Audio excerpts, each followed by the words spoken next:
All right, we are back on the Ultimate Sports Network with Les Wolf of Les Wolf Sports LLC. We're going to talk about a few things today, but with the recent inductions, or at least the selections of the Naismith Hall of Famers, we're going to kind of take a look at, in our mind, what constitutes being a Hall of Famer. As we were talking off the air, it is a business, so you can't go an entire year without having someone selected to be in the Hall of Fame. I get that. Who's going to come to Cooperstown and not, look at empty space? But we kind of think, and I think everyone has their own opinion on who should be in, who shouldn't be in, but more of a criteria. So let's kind of give me an idea of what you think constitutes a Hall of Fame in sports in general. Oh, you're asking me that? Yeah. There's no one else here. You must be talking. I was going to say, who else, right? My feelings on a Hall of Famer is you should be the best of the best. You shouldn't just compile statistics. Like Don Sutton's great pitcher. Don't get me wrong. But when you're playing 20, 25 years, 20 some odd years, and you're winning 10, 15 games a year, should you be in a Hall of Fame? And in 1 or 2 years you have 20 game wins. Should you be in a Hall of Fame?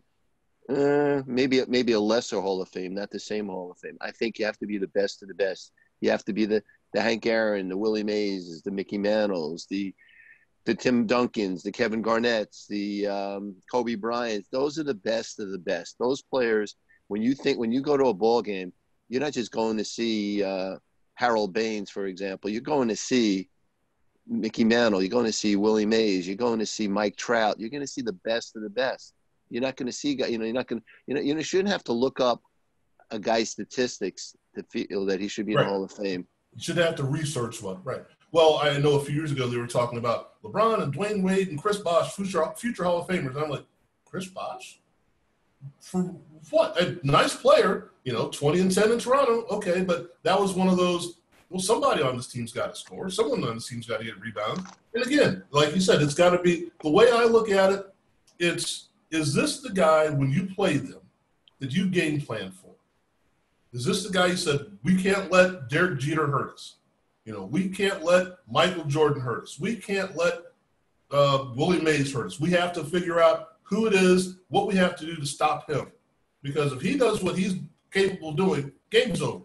Look, I'm a huge, huge Larry Walker fan. Have been since he was with the Expos. Huge Larry Walker fan. Larry Walker is not a Hall of Fame player, in my opinion. And I agree. I mean, he put up some numbers. He did some great stuff. It's not a knock on Larry Walker. If Larry Walker was playing in the game, I was engaged in watching Larry Walker play in the game. But I didn't go saying, wow, Larry Walker, that's the best player in the league this year, next year, every year. And, that's just not the guy. And, again, that's not a knock on Larry Walker. That's saying that there's a level, and then there's a level, and then there's another level.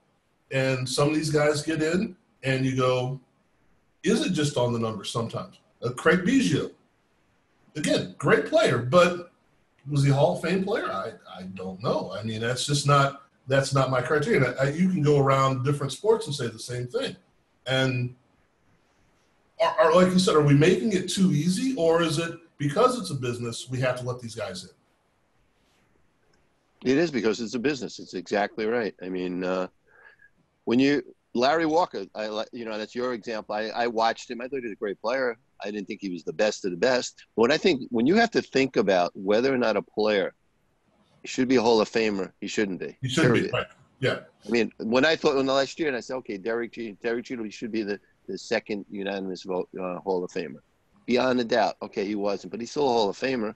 I mean, there was nobody close. I mean, Roger Clemens and Barry Bonds, they're going to get in eventually because this guy's already in there. That did take steroids, but they should get in there because you're allowing the commissioner, Bud Selig, who allowed them to play taking steroids. He should not be in the Hall of Fame, but you're letting everybody else in. So you may as well let Roger Clemens and Barry Bonds in there. Barry Bonds, I did a road tour with ESPN in 05, 06. And I met a writer in San Diego when I was in there, and I was talking to him about Barry Bonds.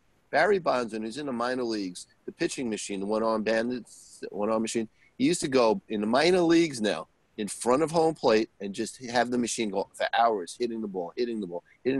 He was a freak baseball player. Remember, his dad, Bobby Bonds, was a freak also. Right.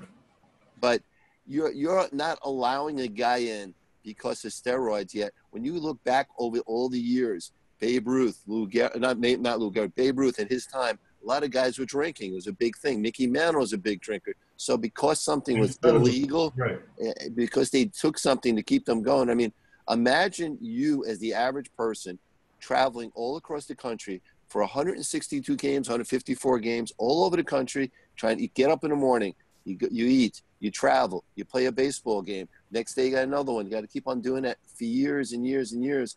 I think you're gonna need something a little extra, or you're gonna need something extra. If I were me, I would need to be eating certain kind of foods just to keep me going and try to get my rest. These guys look to other things, and there recently was a story with A-Rod that circulated how he used to pick up women into games. You know, fine, but he got allowed to come back after he denied it, and then he got back on, back in the game.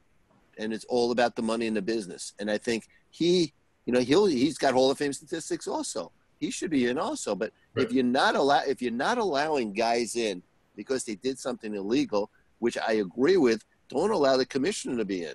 Well, and I'll carry that a step further. Who votes for, let's just say, for the Baseball Hall of Fame? The sports writers. Correct. Right? Who voted for Cy Young Award winners and the MVP winners? The sports writers. You voted for Barry Bonds to win 7 MVPs. You voted for Roger Clemens to win 7 MVPs. You knew something was going on at the time. Something was swirling around. You had rumors of whatever was going on, but it wasn't illegal, so you voted him in as the Cy Young Award winner and the NL MVP. For Barry Bonds, I think it was 3 of them after whatever you thought was going on. For Roger Clemens, it was at least 1 that you voted him in as a Cy Young winner. Now you're going to go back in time and say, yeah, I know, but I don't want him in the Hall of Fame now. It seems kind of hypocritical to say, I did it one time, but now I've got to change your heart. I changed my mind. I'm not going to vote for them. And it seems weird that you do that. Okay, and the same thing you're saying, Babe Ruth. Babe Ruth was doing things that you probably shouldn't have done, but he did them and got away with it. If Babe Ruth knew about nutrition and health and weightlifting, 714 would have been, 925. Who knows? But you're absolutely right. In each generation, there's something else. You had the amphetamines. You had this, the Mickey Mantle amphetamines in that era. All of that going on. And, who knew? There's more alcohol also. Well, and alcohol too, right, sure. So if Mickey Mantle had been, not drinking beer in the locker room after the game or before the game or during the game or whatever, who knows what numbers he could put on. Or let's look at another way. Let's say that we had Dr. James Andrews and those guys back in the 60s and 70s or the 50s and 60s. Mickey Mantle's knee probably would have repaired a lot better. There's another 5 years on his career, plus he's healthier. So you can add all those things to it if you want to, but you have to compare, to me, what was their impact on the game at the time and what was legal and what wasn't legal. You have the cocaine scandal in the 70s or whatever. You say, wait a second, this is what's going on right here. And when you vote for the guy as the MVP or the Cy Young winner or first team, whatever, you got to be consistent later on. And as we were talking about different players, different guys, like you said, Harold Baines. Again, Harold Baines fan. I'm not going to say that I didn't like to see Harold Baines play. But when the White Sox played, it wasn't like, well, if Harold Baines hurts us, we're in trouble. The game's over. He's like, Harold Baines goes 2 for 4. We're all right. Or Rafael Palmeiro, for example, that's argument for him. He hit 300. When he got to, 600 home runs, you went, really? Him? Or 500 homes or whatever it was for Palmeiro. I'm sorry. 3,000 hits. That's what I'm sorry about that. But when you get to certain people get numbers and you go, I wouldn't have thought that. And football, I looked at Curtis Martin. And when he retired, he gained how many yards? Really? I never thought of Curtis Martin as being the best player in the league, the best running back in the league. Never thought of that. Again, not a knock on Curtis Martin, but that's just not a guy that jumped out at me. And then when you look at the numbers, you go, well, the numbers dictate, or right now you've got a Frank Gore. You go, as this is your Don Sutton reference. Okay, Frank Gore's probably gained like 800 yards a year for 12, 14 years. Does that make him a Hall of Famer? I don't know. And I think we overdo it. And like you said, because it's a business, we do have to have something to carry on. But I'm sorry, there's a question coming here at some point, Les, I'm sorry, that when you look at the current players or the current way we cover the players, and we say future first ballot Hall of Famer, what does that make you think of the coverage of the sports? Coverage meaning? The journalistic coverage, the Twitter coverage, all that stuff. Okay, the way I look at that is that if you see the featured games on TV or on cable, whatever you want to look at it, or the ones that you're paying for, the featured games are usually the better teams. Like this year, whenever we resume baseball, all sports, hopefully, God willing, very soon. And I just want to wish everybody out there, just stay safe, be healthy. And that's the main thing right now. And, and the best thing about this whole thing happening, and if there is a positive out of it, is God's given us, telling us we should spend more time with our friends and family and foremost, and that's it. But when baseball comes back, you're going to be looking at a team like the Dodgers that I got to tell you, as a Yankee fan, they scare me. My God, they have got quite a team. The question will be whether their pitching will hold up. But you've got like what a lot of people used to tease me as a Yankee fan is that Steinbrenner would buy his pennants. But thank God he got suspended one year, and Gene Michael was allowed to keep the minor leaguers, and you got two Hall of Famers, and that's how we won a lot. Yeah. And you built it up. But the Dodgers have an amazing farm team, and they've got an all-star lineup, and a bunch of those guys they developed themselves. Right. But when I think of the coverage, I think the coverage is mainly the teams. Like the Twins are going to be a lot of coverage because they hit so many home runs this year, and they also added Josh Donaldson. So, oh my God! I mean, come on, really? They could have used Garrett Cole. Right, I mean, exactly.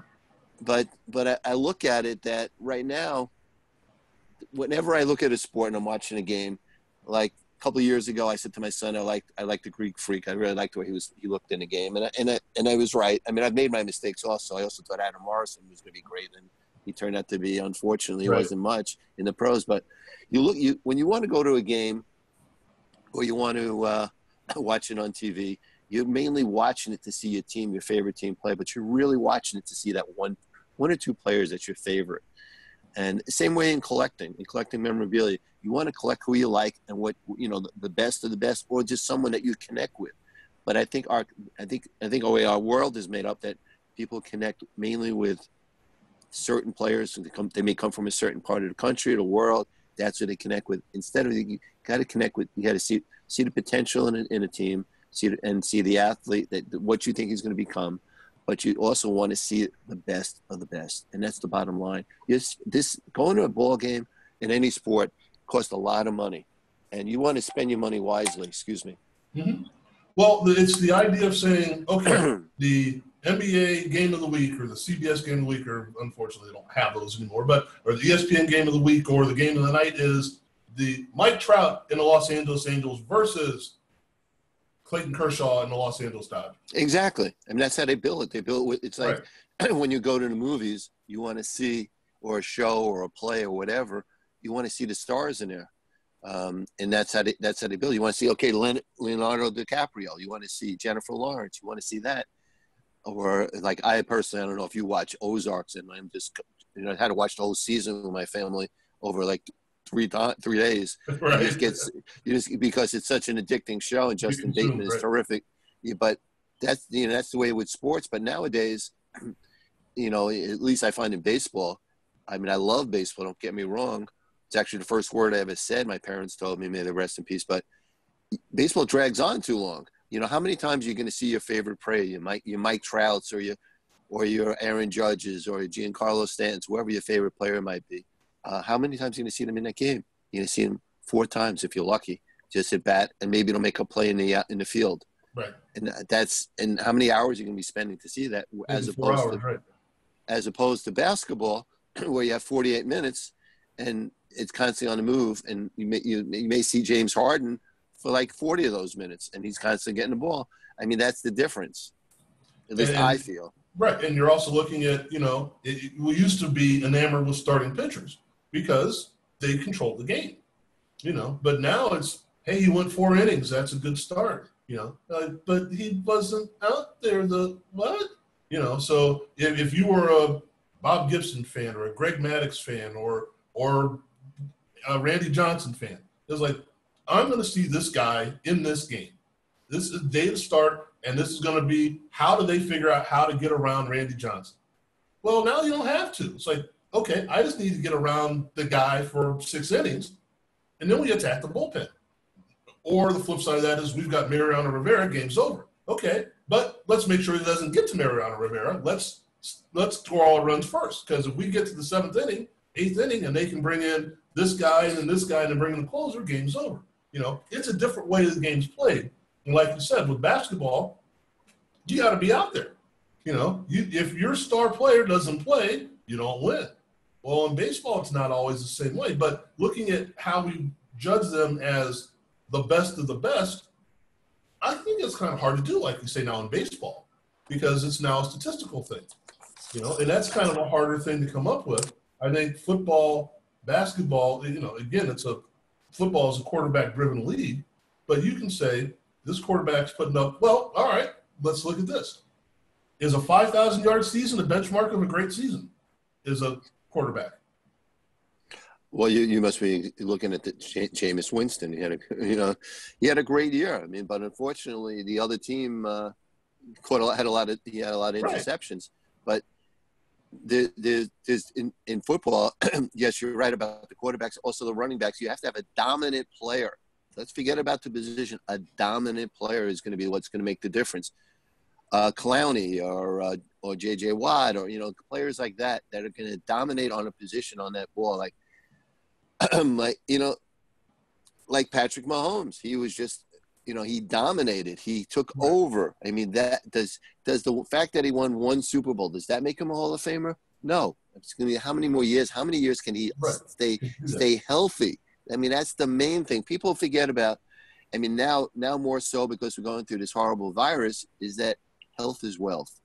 And taking care of yourself, and all the listeners out there now, the main thing you should be doing is taking care of yourself. Because you know what? Your body's your temple. If you don't take care of yourself, no one else is going to. Right. So don't complain if you eat a lot of hamburgers or frankfurters or whatever. Babe Ruth was a huge. Every time you looked at him, you saw him eating a frankfurter. Right. He was a colorful guy, and that he transcended baseball. He took it to the next level.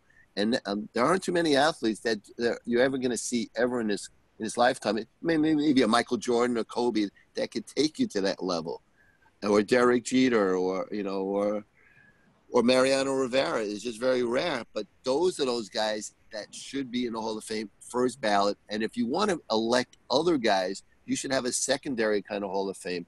The Hall of Famer of not the superstars, but the Hall of Famers that have the statistics that should be in it. So do we have 2 Hall of Fames, Frank, or do we have just a one for the altar? You tell me what your thoughts. I think we have one. I do. And I think we say, this is for the elite. This is what it's supposed to be for. I looked at the Tennis Hall of Fame a little while ago and what? Sergei Bergera? Huh? Okay. Wait a second. And again, Mary Pierce, you're like, okay, nice player, won a major. I think the criteria there is, did you win a major? You're in. That's it. Doesn't matter whether you ever ranked in the top 5. Doesn't matter whether you were doing this head-to-head against. You won a major. You stuck in and won one. You're in. And I just don't buy that. I think that if you look at, say, the career of a Reggie White, boom, no doubt. Of a Charles Haley. When we played the Cowboys or the 49ers, we had to figure out what to do about Charles Haley. If we don't do something about Charles Haley, game's over. We don't have a prayer. That's my criteria. If we can't figure out how to stop Mike Trout, we can't beat the Angels. Now, that's not necessarily true because the rest of the Angels aren't hold up their end of the bargain, but you know what I mean. This is the way this game gets lost is if Mike Trout beats us. Not if Albert Pujols beats us, not if Ohtani beats us. Mike Trout beats us. If we let Mike Trout beat us, which he can, we lose. So we have to figure out a way to game plan around Mike Trout. and that you look at and go, he's the best player on his team, arguably the best player in the league, arguably the best player of his generation. You can say it, and I don't think you're getting an argument. That's a Hall of Famer right there. And you can say in the middle of his career, first ballot Hall of Famer. I don't have an argument with that. But when you start anointing people that have played for 2 years, Greek Freak, for example, he's a first ballot Hall of Famer. Yeah, it could be, but what if nothing else happens for the next 5 years? We've seen a lot of those guys come and go. Perfect example, and I can't believe these words are about ready to come out of my mouth. I lived and died with Bernard King. All the ups and downs, trials and tribulations, all of that. Bernard King was my favorite player from the first moment I saw him to the last moment he finally, after knee surgeries, and I still high-five people with my hands backward because he played games with broken fingers. I mean, that's no doubt about it. Bernard King is not a Hall of Famer. I'm sorry. He's not. He wasn't. He didn't sustain it over the length of time, and he wasn't dominant for all the times that he played. Now, saying that, I wouldn't miss a game Bernard King played in. So there is a level, and that's a fine line, because if Bernard King ever gets a hold of this, I will apologize for everything except for I still stand by what I said, and that's it. I mean, there is a certain thing. Just because I love Bernard King doesn't mean he was one of the best players ever. He could have been, and I'm going to go back even further. Pete Maravich is not if it's an NBA Hall of Fame, no. If it's a basketball Hall of Fame, yes. Pete Maravich did not have a great NBA career. He had a pretty good one, but he didn't do a lot with his teams. He didn't do a lot. And again, I'm a Pete Maravich fan. But, the ring that he got was the last year in Boston. Did he really contribute to that? Well, he did not contribute. But you see where I'm going here. Like you said, it's the elite of the elite, the ones that are the no-brainers. If you can come up with an argument, like you said, they don't get in, And to me, that's – and I can split hairs with a lot of people that are in, oh, come now, you're getting crazy, But there are certain guys, one of my favorite players, but no. Now, if it's the Naismith Hall of Fame, and that's what you're calling it, it's all about basketball, well, then Pete Maravich is without a doubt. You're going back to his college career. Well, then that's a whole other story. But if it's an NBA Hall of Fame, I don't think so. But that's where we are. It's professional baseball. Is Ichiro Suzuki a Hall of Famer? I think so. So I think he was dominant on this side of the planet and on the other side of the planet. I mean, that was a guy you couldn't get out for, 10, 15 years. Okay, cool. That I don't have a problem with. Some guys that get in, we're debating, like you said, if we have to debate, I don't know. So just off the top of your head, someone that you think, and I don't want to make it a negative thing, someone that should be in that's not in. Let's leave the steroids thing out of it. Someone that we said that you would say, when I saw this guy play, man, that's a Hall of Fame player. And for some reason, the voters said no. Well, I want to go back to your statement about Pete Maravich. Okay. I love Pete Maravich, and one thing you're forgetting, maybe his stats weren't as good as college was, which they certainly weren't. Who could have been, right? But what you're forgetting at that time in college and in the NBA is what would have changed drastically in the pros had there been a three-point shot. Sure. Oh, yeah. Pete Maravich is an NBA 50 Hall of Famers. You and I could go back and forth on this. The fact that I watched him, he transcended basketball at that time. His floppy socks, his long hair, his headband. I mean, I tried to be like him. I could never dribble like him. I could never get the socks to flop, right. Oh, never get the what? The socks on? I could never get the socks right, yeah. No, I didn't have a problem with that. I grew up in the project, so the only socks I had when I was going to college, I had a few of them were floppy, so it didn't matter. But I think that he definitely, I have to agree to disagree with you. I think he was a first ballot Hall of Famer. And I think there's no question in my mind that he should be in. So that one we have to agree to disagree. As far Well, as let me preface with if it in the Naismith Hall of Fame, yes, as far as all of basketball is concerned, without a doubt. But if it was just an NBA Hall of Fame, I don't think so. I don't agree with you. Okay, that's cool. But in answer to your question, guys that are not in, you got to look at the next year's ballot. Who do we have on the next year's ballot for baseball that didn't get in this year? And it's actually going to be steroid guys. Right. But I would have to, not that I was a big fan of his, but I did watch him play. I'd have to say that Barry Bonds and Roger Clemens should get in, because before the steroid issues, their statistics were bar none the best by far. And Barry Bonds, if you remember, and this is what, if I remember right, what I read and I heard, I didn't speak to him directly to ask him, but he started taking the steroids after he saw what Sosa and McGuire did.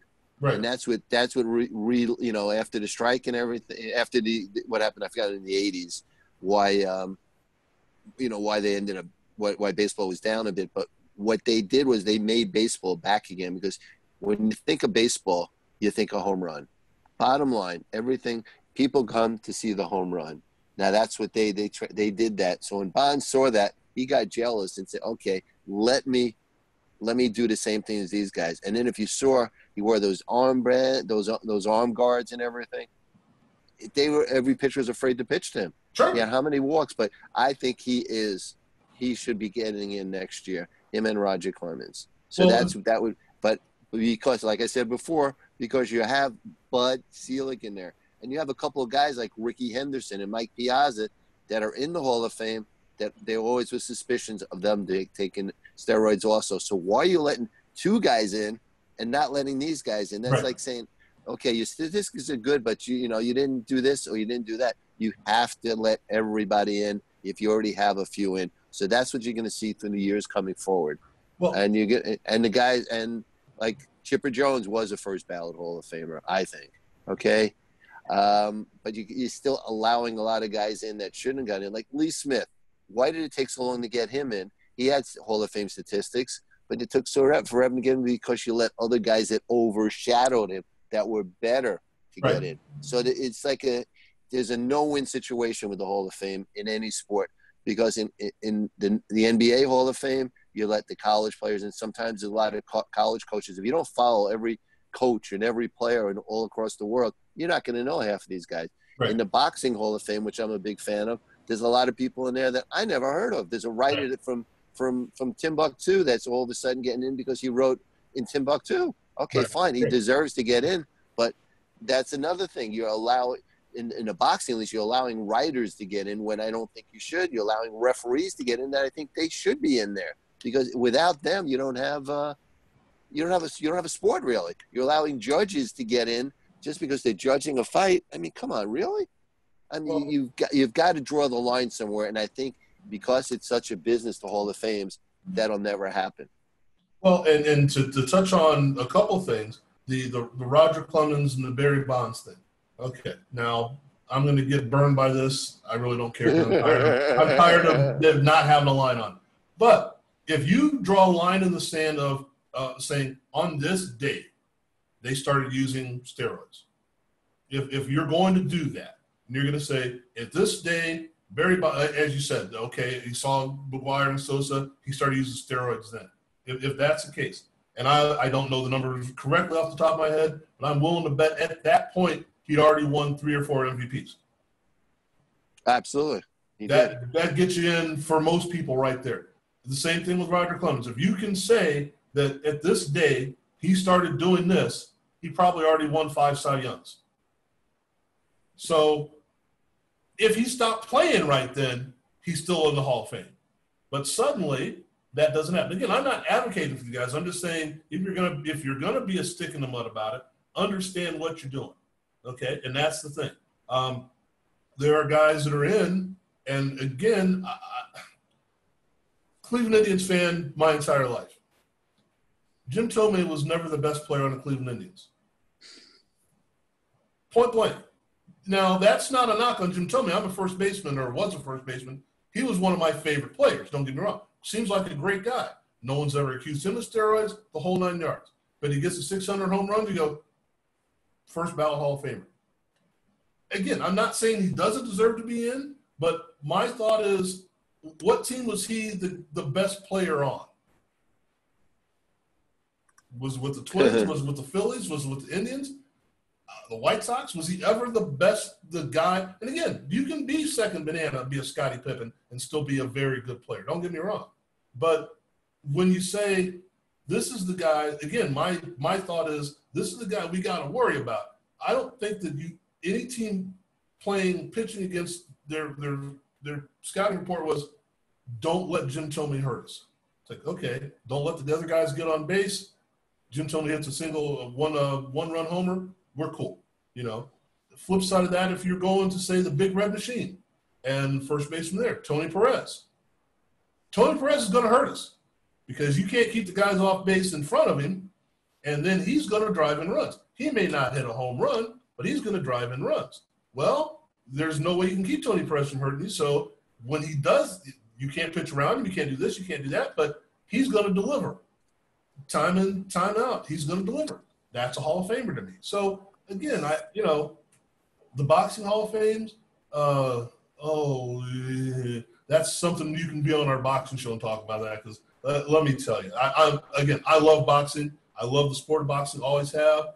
But when you've got 17 different belts for 18 different divisions, and in some of the divisions, it's like a 2.5 pound difference, it's like, oh, he's a multiple champion. Well, yeah, he had a sandwich and he had to go up a division. And then he went over here into this category and he fought for the W912 belt, and like you said, it's the elite of the elite. There are people that you cannot deny were great boxers. And there are people you can say, who? Oh, well, he won a belt here and a belt there, and he went up and he had multiple weights and so he gained 5 pounds. Okay. And then don't get me into how you make weight. That's a whole other story entirely that I don't even get into. But, there are a lot of times you go, I don't know. I mentioned the Tennis Hall of Fame. I'm a tennis fan from way back, and you think, he really won something? Okay. Was somebody sick for that tournament? What happened there? And then next thing you know, 15 years later, they're in the Hall of Fame. I don't know how you fix it, but like you said, it's a business, so no one's going to go to a Hall of Fame that no one gets inducted to a ceremony or to go to Canton if no one's in Canton. But let me flip it around a little bit and make it a positive. I had the good fortune of going to one Hall of Fame induction weekend in Canton, Ohio. And when I say the one that I had a chance to have, I had behind the scenes, backstage, go where you want to go passes. So I had a chance to go into I called it the feed tent. Basically, it was where the Hall of Famers had their buffet set up. And I'm there with just a few other journalists and a few other people, and basically it's the Hall of Famers and their family. And didn't ask any questions, didn't really contact anybody, sat there and observed. And they had some music playing, and guys were dancing. They're dancing with their wives. They had a great time. The celebration that they had for themselves and then the next incoming class was phenomenal.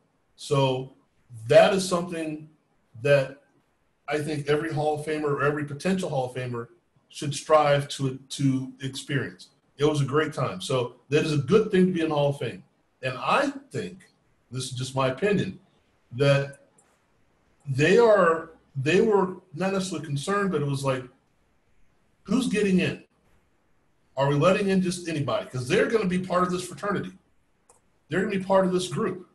And I'm just projecting onto them, but, how do they feel about it? So that's, again, there's a question coming here at some point, Les, I'm sure. But there's this thing, if I'm a Hall of Famer, am I concerned about who's getting in and why they're getting in?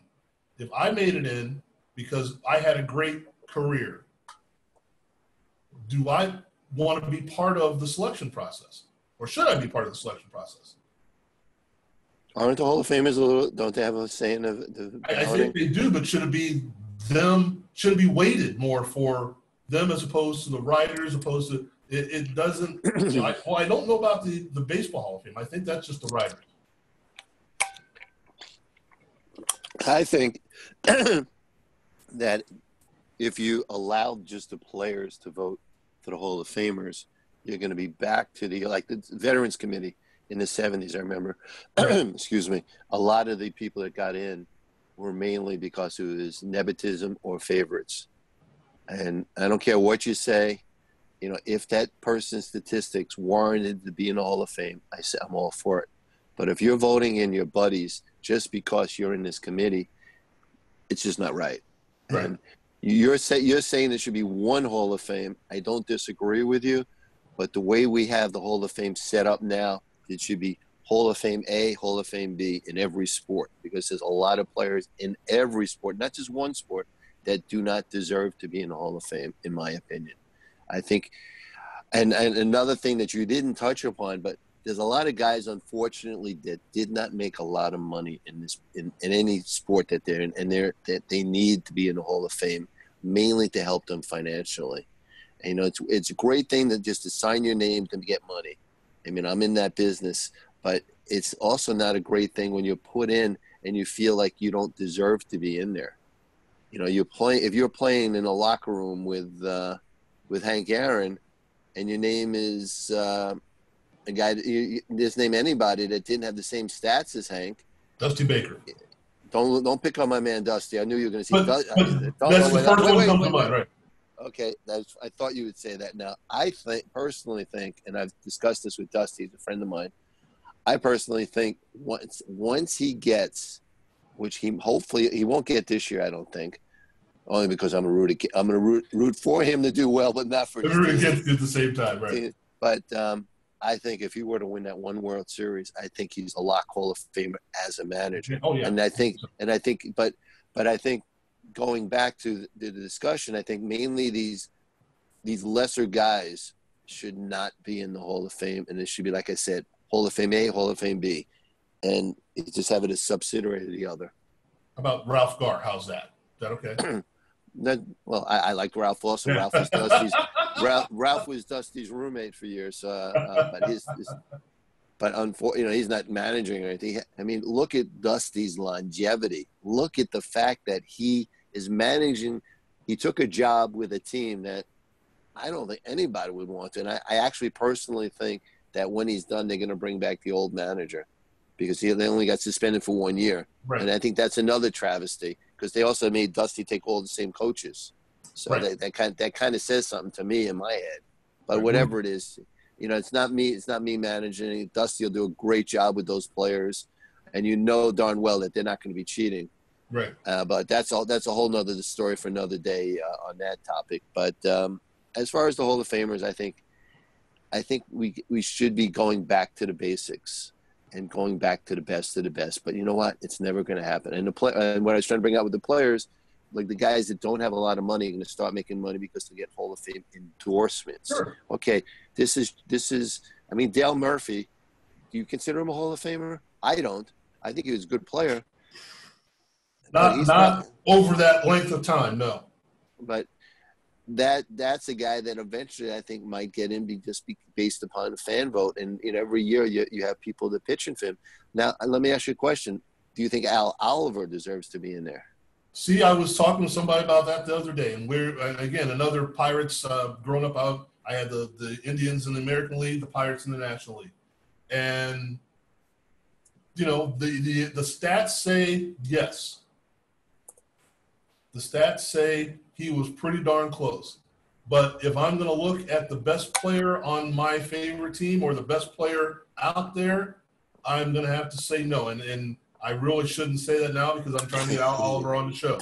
So I've reached out to him to be on the show. So maybe I should take the fifth on that one. But I know, and Dale Murphy's the same way. And the thing about Dale Murphy is his career has gotten better because he's out in the public and he's out doing things now. So more people are hearing about Dale Murphy now than may have heard about him when they watched him on Superstation back on TBS back in the day. So it's, you're not hitting more home runs 20 years later. You're not driving in more runs 20 years later. You're not winning more gold gloves 20 years later. But You've got the groundswell for Ron Santo. Did he get better? Well, is he as good as what he was? Well, then fine. He should have been in 20 years ago, or however you want to look at it. You know, I'm an advocate for Omar Vizquel because he did things. Not only did he get a lot of hits, still a lot of bases when you didn't think that he did that. Gold Gloves and just the way that he played the position, I think he should be in the Hall of Fame. Now, will he get in the Hall of Fame? Well, if he's not in now, why would he be in 5 years? Why would you say his game got better in 5 years? It didn't, you know. So, you know, I understand the Veterans Committee and all that and where that came from. To answer your Al Oliver question, I don't think so. Dale Murphy, I don't think so either. And again, it pains me to say that for both of them because they were two of my favorite players as I watched them play for those teams. So, you know, but I think you got to draw a hard line. And I hadn't thought about it, but what you said about two separate halls or however you want to do that, maybe it's a room of recognition, something like that. I don't know. Maybe you say, this is the hall. These are the guys that we make the bust for. But we'll carry these guys' stuff here and portray their stories and things like that over here in this room. I don't know. There's got to be a way you can do it. But it just seems to me that, you know, I think we're too lenient with our saying, oh, this guy's the first ballot man. Zion Williamson, he's going to be in the Hall of Fame. He's played 6 games. You know, the Greek Freak should be, but, you know, that there's a long way to go. You know, we were going down the path of, I want to say, let's say a Roy Tarpley was playing at a level that people weren't playing at for a couple of years there. No. You know, there are a lot of guys who go, this guy has won a couple of MVPs, and then what happened? You know, it's part longevity, part being that guy you say, this guy's a stud, we have to do something with him. So, well, okay, here's what we're going to do today. Let's wrap this up now because we have a couple other things we have to get done. But let's look at how we compare this with Hall of Fame memorabilia. When you carry something from a Hall of Famer, say a Derek Jeter or a Reggie Jackson or something like that, or you have that on your person, say that you've got a Derek Jeter home run ball or a Reggie Jackson home run ball, what is the best way for the person that has that ball to make sure that ball is secure, that ball is insured? We've talked around this because this is what you do, but do you get it appraised and then you get it? What's the basic procedure there? Well, the first thing I always tell people is the main thing. I mean, obviously you have to have it appraised and insured. That's a no-brainer. But the main thing, and people just don't do this. And what I do my lecture about when I'll be resuming it in person and maybe launching it in another way to help people is that everybody collects something.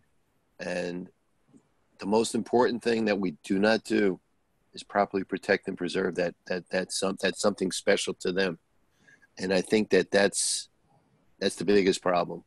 I mean, obviously when I teach the class, it's collect, invest, protect, and preserve. And there's a reason why I copywrote that in 2009 from Hurricane Sandy. And there's a reason why I love helping people and teaching people.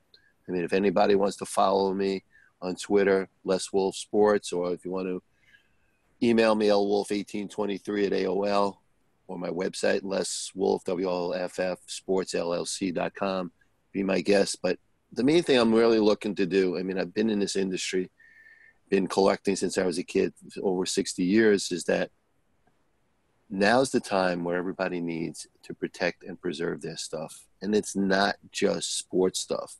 I did a lecture in Queens about a couple of weeks ago, actually about a month ago. And people, everybody came in, they know what I'm there for. They want to hear my story. They want me to tell them what their items are worth. Now, most people come in there for someone else. This woman came in, her husband had passed away, and her son is a lawyer and said, I want to know how to find out what this stuff is worth. So she came in, and I started talking. One of my first questions, in the middle of my lecture is, do you collect anything? And most people say, no, I don't collect anything. Well, she said, I don't collect anything. And then that's my line. I just love to hear that, is because anything that's more than one, two or three, to me is a collection. Well, the woman pulls out of her pocket St. Anthony's medal. And she said, this was my husband. He carried it around for years. You know, he was in the war. He carried this and everything. I said, thanks for his service. I said, believe it or not, you are collecting something. It does not have to have value. It's intrinsic. And she looked at me and I said, why are you having that in your pocket? It had it was a silver medal. It was silver St. Anthony's medal. And I said to her, I said, you know what? I would put a chain on that and wear that around my neck. And she said, you know, I never thought of that. So that made me feel really good. And I'm sure it made her feel good, but people just need to protect their stuff and preserve this stuff. There's so many collectors out there. I mean, I've bought so many collections over my years, looked at so much stuff, that you want to transcend this to the next generation. We're not going to be around forever. And if you don't show people, if you don't show or tell people the right way to protect and preserve it, then you're not doing them justice. It's one thing to sell someone something, which I love to sell people. I love to see the person's face. Send me pictures of, you know, I sent a gift to one of my attorney clients, that he sent it to Florida to this kid for his bar mitzvah present. It was a framed up Joel Embiid jersey. I said, just send me a picture of the kid when he opens it. I want to see his face. Right. I mean, that to me means more than the sale or anything, but the proper way it was properly framed, it was properly taken care of. Now it's a matter of where they put it in their room, how did they do it, you know, proper temperature, blah, blah, blah. But I think that's an important thing, because most people do not know how to do that. And that's what they can call me for, 516-933-7787. So leave me, if I don't get back to you, you can email me, lwolf1823 at AOL, and that's Wolf with 2 Fs. Okay. Les, thanks once again. I think we mined some fun stuff here. We'll delve in a few more things the next time. But again, we've got the contact information. We'll make sure it's on the website. Thanks again, and have a great day. Thank you. Let's leave one last note. Okay. To everybody out there and across the world, whoever hears us, just be smart, take care of yourself. But main thing is, you know, stay to yourself distance. Don't do anything stupid, because I mean, I got to tell you, we're never going to get rid of this virus unless we band together as a team. Right. We're not, you know, you're Hall of Famers, and everybody out there. And it's not just the athletes. Now more and more people across the world are realizing that it's our medical field. It's everybody's contributing. It's the little people that are in the restaurants that are delivering food. It's the people in the supermarkets. It's everywhere. I mean, so nowadays, those are the real heroes. Right. They should be first ballot Hall of Famers, because these doctors, exactly right. Everybody out there, because this is who we really need to be following. I think that is the perfect way to end it. So thank you very much, and God bless everyone, and take care.